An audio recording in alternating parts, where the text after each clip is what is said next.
250 boats here this year at Georges River Sailing Club. We've had a real mix of weather this week. It's been a real challenge for a lot of the sailors, particularly those new to the sport, but unfortunately our green fleet haven't had much of a run this week, but our open fleet have had a real challenge out there in some pretty trying conditions where a lot of fleets in other classes have been on the beach. We've managed to get 7 races away in the qualifying series. We're now in the final series now. We've got 2 races to go today to see a finish to the championship, and the intermediate fleet is also looking for 3 races today, and that'll be the end of the championship. Very close with some fantastic racing all through this week. You've got some contestants from overseas? We have. We've got William Folks from San Francisco Yacht Club. He was a top 10 finisher, I believe, in the US Nationals. We've also got a couple of sailors from New Caledonia who've managed to come across, who were introduced to us through the Australian Optimis Development Squad, which is a new squad we've put in place over the last couple of years for our association, and to give our younger kids, 11 and 12-year-olds, experience overseas. So it's building ties between ourselves and New Caledonia, and indeed we've got quite a few New Zealanders here as well. So it's and a couple of ties, and it's been more of an international regatta than it has been in the past, and looking to build on that through the future. Now the green fleet, what ages? We're looking at anywhere from 8 up to, well, in fact they can be up to 15, but generally the fleet is anywhere from about 8. In fact, even 7-year-olds have been known to participate in the green fleet. Out to usually about 11 is our introductory fleet. They basically use the introductory rules of sailing, and their opportunity is just to build in a very nurturing environment with coaching on the course to bring them up to a standard where they can then, with confidence, move into our open fleet and our intermediate fleet first, and then our open fleet thereafter. So it's a build right from the very nursery stage right up to our competition, where people like our Otto Henry, who's now who came 5th in our World Championships this year, was a green fleeter only 6 years ago. So it doesn't take long to reach the top of the fleet in this nurturing type of environment, which takes from green to intermediate. So when do they go after the Optis? Optis, well, it can be any of the ISAF classes, which can be the laser 4.7. We see a lot of kids moving into the 420s, which is obviously the smaller version of the 470, the Olympic class, and of course we've also got the 29er class. A number of kids who may be just a bit too small or a bit young yet to move into the 420s or the lasers often move into the Flying 11, which is predominantly a New South Wales class, but it's certainly a very big class, and these championships in fact start in a couple of days' time up at Belmont. And in fact we're seeing a lot of our Opti sailors who sail both the Flying 11 and the Optimis, presenting themselves next week or this week coming down at Belmont for the Flying 11 National Championships as well. What's the ratio between boys and girls? It's building really well. We're seeing our top 12-year-old, for instance, in open fleet at the moment, running. We've got 2 races to go, but there's a top 12-year-old in Australia is actually a girl, in Mina Ferguson. We have yet to see the finish of the championship, but she's running very well now. At the moment, we're seeing, I think, probably a ratio in the order of, I would say, 1 to 7, maybe 1 to 8 girls to boys.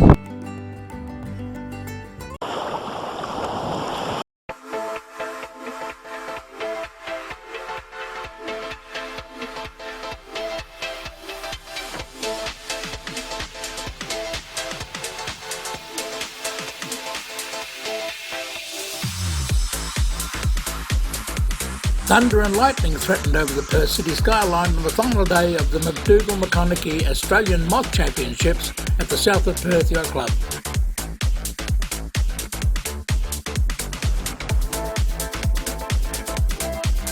The PRO Les Swinton fired his gun to start a 3-lap race in shifty 15-knot northeasterly breezes.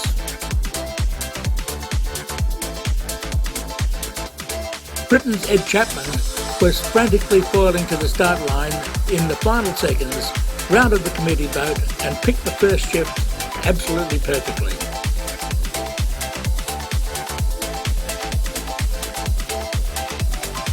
Chapman led around the first mark.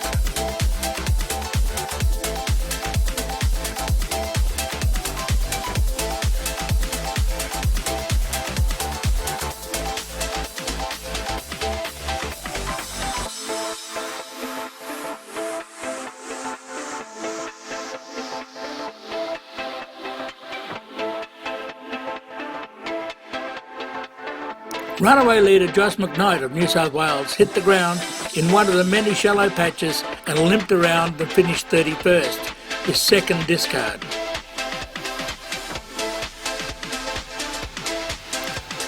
Race 1 was won by Britain's Ed Chapman.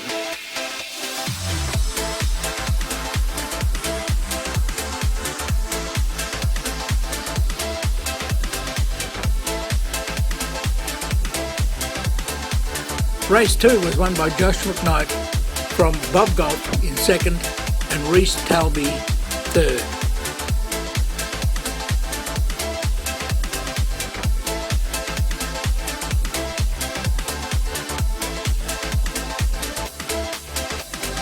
Race 3 was Josh McKnight again from Rob Golf and Ed Chapman.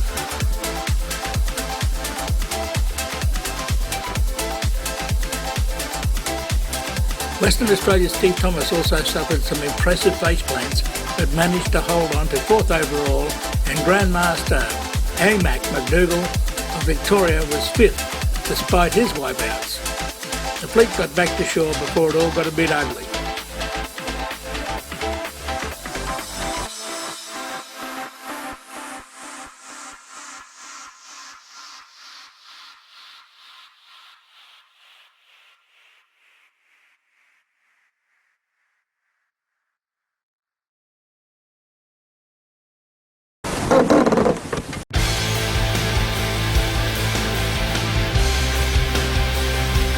Yeah, it's really cool since we're on this small island. It's the team has done a really good job of making sure everyone is one big family.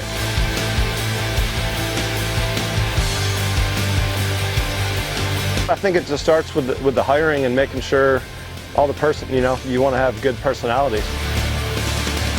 We're here together for a long time, so you want to have everyone that gets along together, and so you have that bond between us. The atmosphere is pretty good. Everyone gets along really well and has a blast together. Whether it's playing ping pong or whatever it may be, we all spend actually a lot of time with each other outside, whether it's surfing or kiting or moth sailing. The environment here is awesome. It's a nice, clean environment to work in. It's great. We have a lot of fun together, and it's the secret of enjoying your work, I think, is having a good time together and working hard together. The relationship with the shore team and the sailing team is great. I think everyone collaborates well together, works well together. You know, we've gotten a lot of sailing in the last 2 months, so it's been great. We butt heads every once in a while. That's a good thing. It keeps things moving forward. And you know, from the training sessions in the gym, the shore team's there at 6:30. We come in at 7:30, so they always think, you know, hey, we're up earlier than you guys putting in the hard days. So it's just a little battle back and forth. Trash talking, but no, it's really good. It's really fun.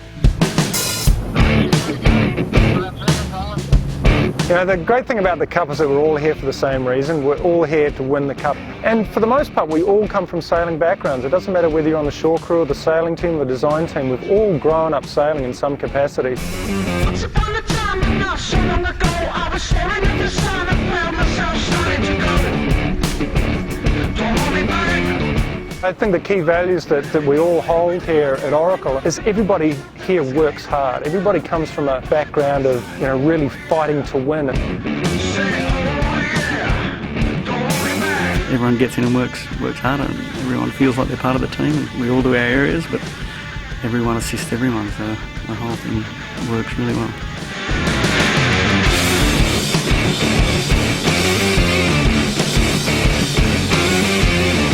We're all here because we're at the top of our game. We've started from wherever we've started, we've forged a trail and fought our way to the top, and here we are with Oracle effectively on the top of the sailing heap.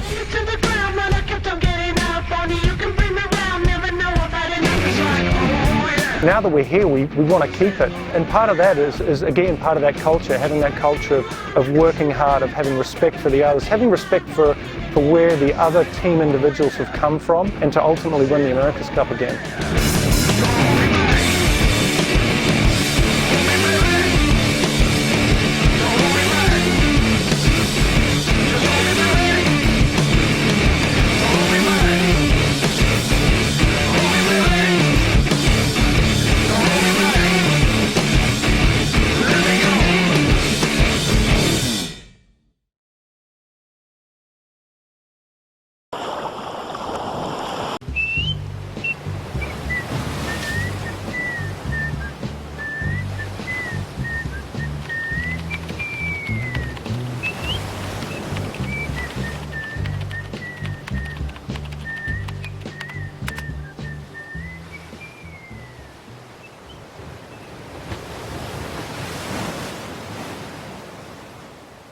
IDEC Sports a quasi bouclé son tour du monde.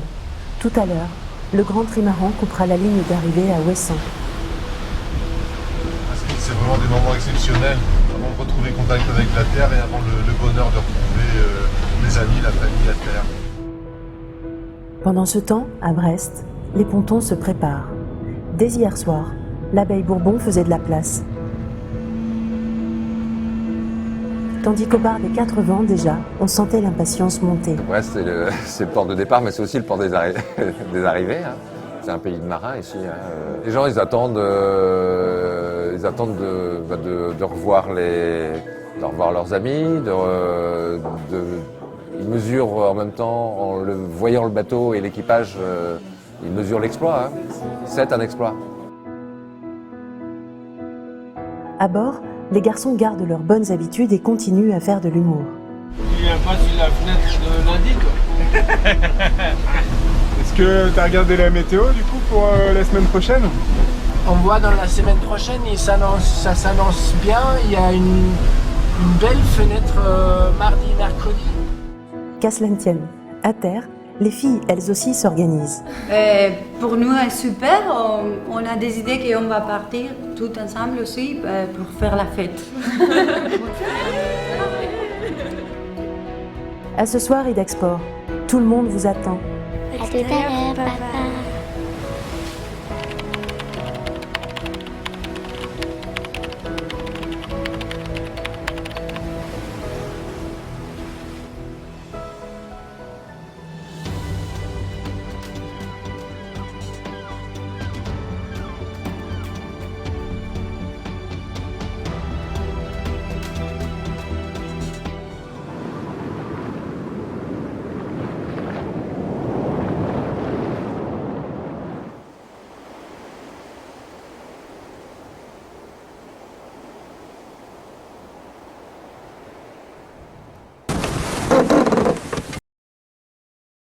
We're here at the London Boat Show and today is the day when we award the Yachtmaster of the Year trophy to the best Yachtmaster from all over the world in 2015.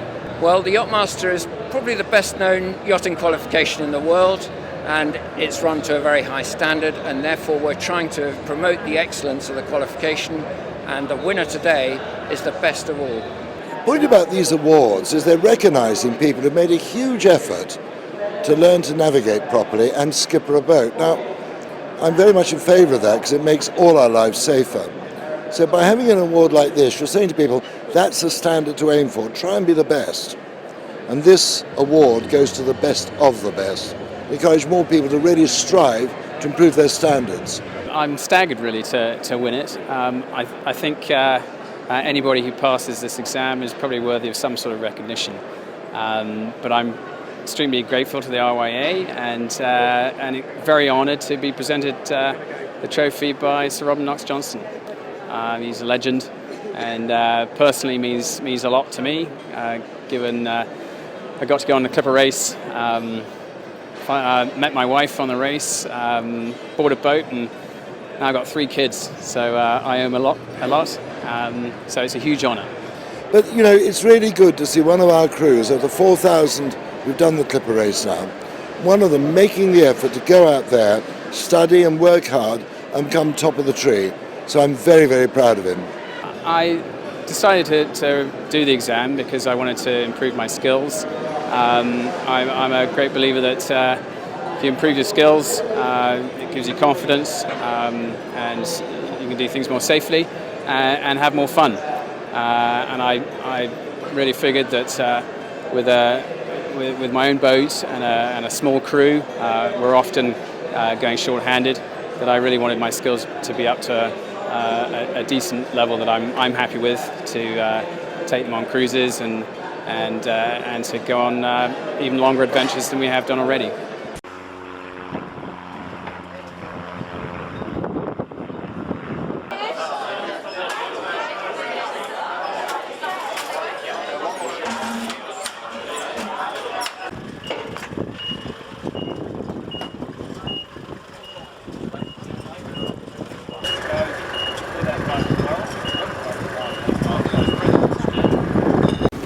So this is Bertrand, Brown and Newman just about to take out the very first race of the 2016 Australian Etchells Championship.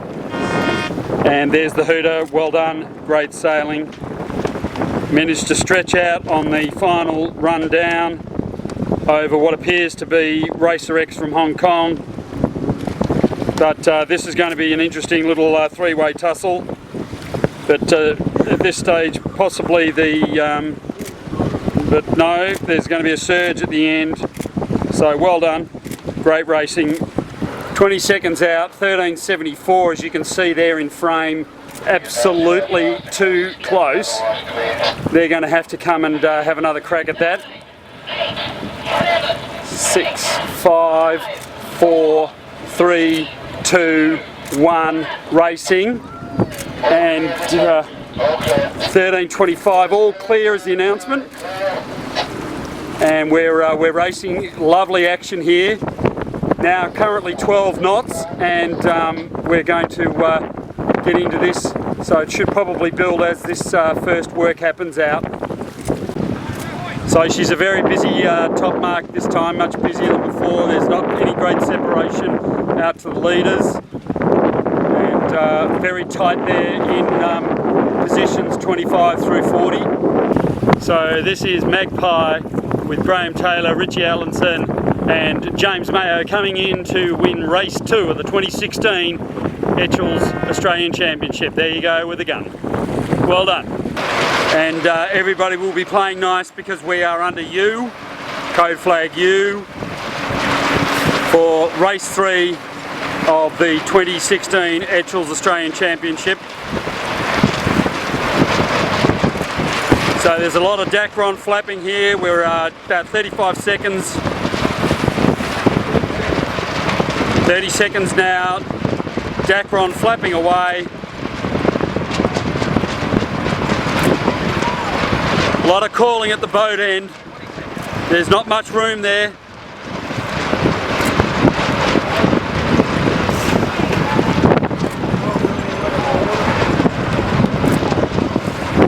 $12.91 there with no water and a person in the drink, now back on board. Racing here.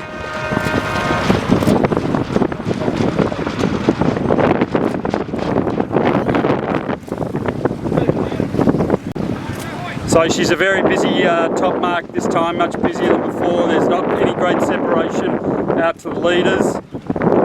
And very tight there in positions 25 through 40.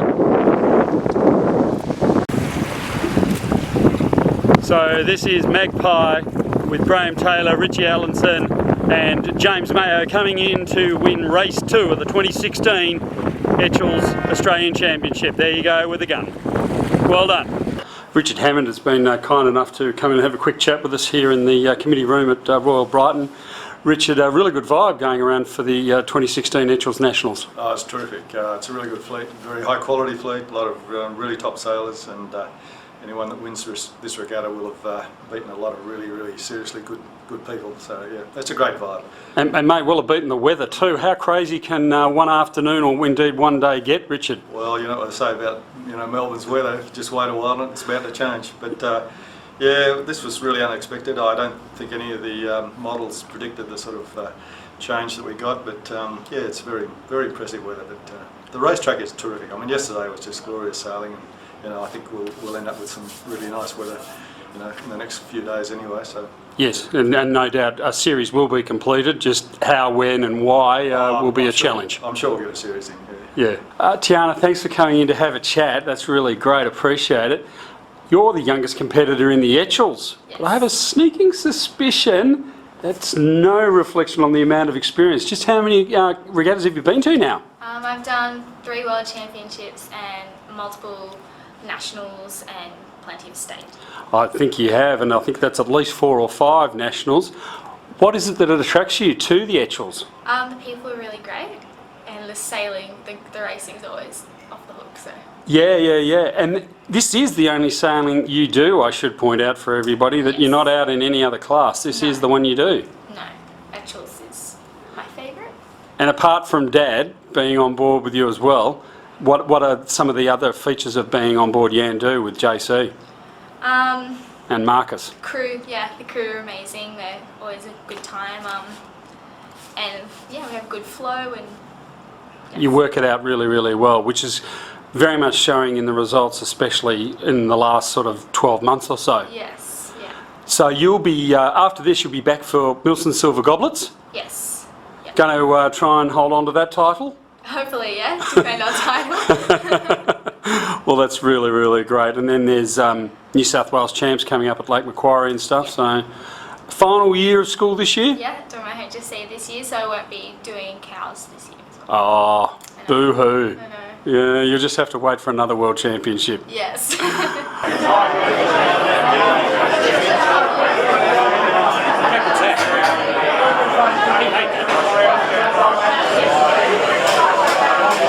And the maker.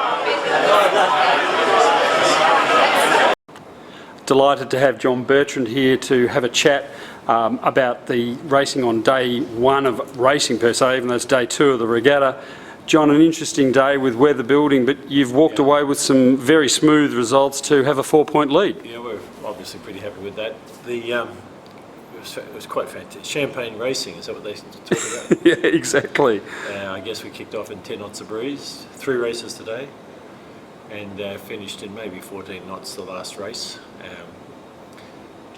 Quite a lot of movement in the breeze, sea breeze southerly, but quite more to the right than normal, which is kind of interesting. Yes, but definitely. Gee, fabulous conditions, I must say. And the boats were lit up downwind. You know, get on the Port Phillip seas, and away you go with those Etchells. And these boats sail so beautifully now. You tweak them up. The modern sails are just quite magnificent. The way they fit the masts. And I remember racing Etchells a million years ago, and they were just terrible. They were like dogs, and now they're just like greyhounds of the sea. They're quite remarkable, actually. So today, difficult conditions in terms of chop. It's probably in some cases a metre high, but these boats just fizz through it. It's a real pleasure to be involved.